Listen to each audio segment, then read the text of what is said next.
Oi, pessoal do sétimo ano. Bom, a gente vai dar continuidade aos nossos estudos após essa semana de avaliação, de provas. Bom, a gente vai agora para o capítulo 8 falar principalmente da região Sudeste. E aí tem como título esse capítulo a construção da selva de pedra. Por que esse título? Por que essa expressão? Principalmente porque a gente vai ver a concentração e a localização de uma das maiores capitais e cidades do nosso país. Por isso essa expressão, ok? Bom, quando eu falo da região Sudeste, eu sei que ela vai compreender o estado de Minas Gerais, que tem como capital Belo Horizonte, estado de São Paulo, como capital São Paulo, Espírito Santo, que tem como capital Vitória, e Rio de Janeiro, que tem como capital Rio de Janeiro. Essa região vai ser uma das maiores regiões no sentido de industrialização, de urbanização, de crescimento, desenvolvimento, tecnologia, número de imigrantes, enfim. E a gente vai ver da importância dos ciclos econômicos desde o descobrimento do Brasil até os dias atuais, que fizeram dessa região gigante econômico e referência mundialmente. Bora lá? Bom, devido à questão, a gente faz um resgate, principalmente devido ao ciclo da mineração e como que ocorreu essa ocupação. A decadência da economia do açúcar no Nordeste e a descoberta do ouro e pedras preciosas na área do estado de Minas Gerais no século XVII levaram muitas pessoas para o Sudeste. Com o desenvolvimento dessa atividade, no decorrer do século XVIII, muitas cidades e vilas foram fundadas. Ou seja, devido à descoberta de ouro nessa região, fez um rápido crescimento. E esse crescimento ele não foi organizado, ele foi completamente desorganizado. E outra coisa, não só quando eu falo a respeito da questão da mineração, é bom eu retomar e a gente lembrar um pouco a respeito dos bandeirantes, dos movimentos de entradas, de saídas, que esses desbravadores ocuparam essa região. Inicialmente com gado, depois veio o boom dessa mineração, que trouxe um rápido crescimento e o número de imigrantes que saíram rapidamente da região norte e nordeste e passaram a ocupar essa região. Bom, com a exploração do ouro, já no século XVIII, o centro político e econômico do Brasil foi deslocado de Salvador, no Nordeste, para a cidade do Rio de Janeiro, aumentando assim o número de núcleos urbanos na região. Outra coisa, inicialmente foi no Nordeste devido à questão do ciclo do pau-brasil, da cana-de-açúcar. Quando a grande quantidade de ouro encontrada era grande e o número de pessoas também, então havia necessidade de transferir essa capital até mesmo para tornar mais centralizada, já que era uma região de grande expansão. Na segunda metade do século XVIII, a produção do ouro estava em decadência e boa parte da população de Minas Gerais migrou para os estados de São Paulo e Rio de Janeiro, em busca de áreas para o plantio de café que tinha início nesse período. Algo que favoreceu também o cultivo desse café foi, sobretudo, o solo massapê, o clima da região, que era favorável principalmente para esse tipo de cultura. As fazendas de café buscavam o oeste paulista, áreas pouco ocupadas, utilizando mão de obra livre e assalariada de imigrantes italianos, japoneses, enfim. Com a cafeicultura, a organização do espaço geográfico foi profundamente modificada, ocorrendo de forma mais intensa na antiga província de São Paulo. Bom, toda essa questão da mão de obra, esse deslocamento que foi-se necessário e vieram muito esses imigrantes, tanto italianos como japoneses, houve um incentivo principalmente para que essa mão de obra viesse para cá, para trabalhar, já que havia sido proibido a mão de obra escrava. Então o Brasil já oferecia incentivos para esses imigrantes do exterior vir para essa região para trabalhar nessas fazendas e no cultivo de café. E lembrando que nesse período o café era exportado para o mundo todo, daí a grande demanda. Houve um intenso crescimento das cidades, acelerando a urbanização da região, um avanço pelo interior da cidade, construção de ferrovia para escoar a produção cafeira, integrando cidades e fundando outras.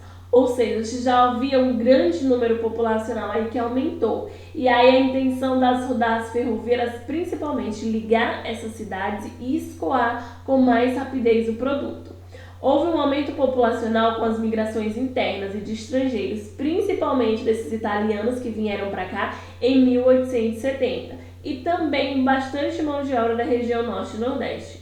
E aumentou o número de casas comerciais e financeiros na cidade de São Paulo. A gente vai ver que esse crescimento urbano ele vai ser principalmente devido a grande número populacional. Então as pessoas elas trabalhavam nas fazendas, mas também o movimento na cidade, comercial e depois a gente vai ver industrial aumentou bastante. A economia do país ela voltava a crescer, baseada agora nessa atividade de cafeicultura. Houve um enriquecimento dos barões de café e empresários banqueiros.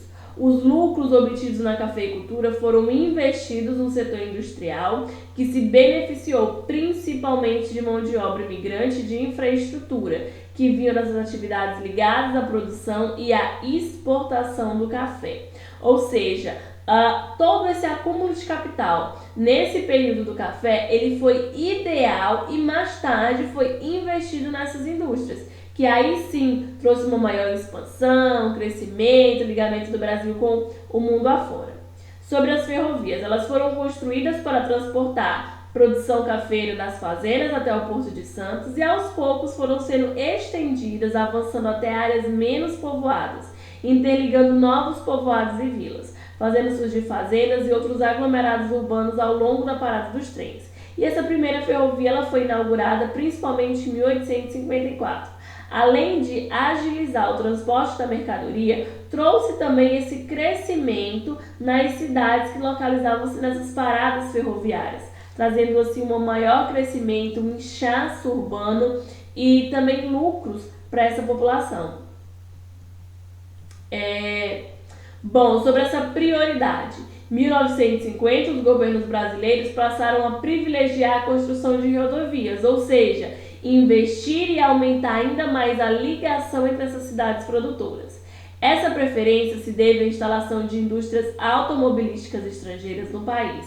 O Sudeste é a região que apresenta a maior malha rodoviária do país ainda hoje, que é uma herança desse período. Outra coisa, essas fábricas automobilísticas elas chegaram rapidamente depois que a indústria se instalou aqui no Brasil, fazendo com que o movimento crescesse ainda mais e a quantidade de trabalhadores também.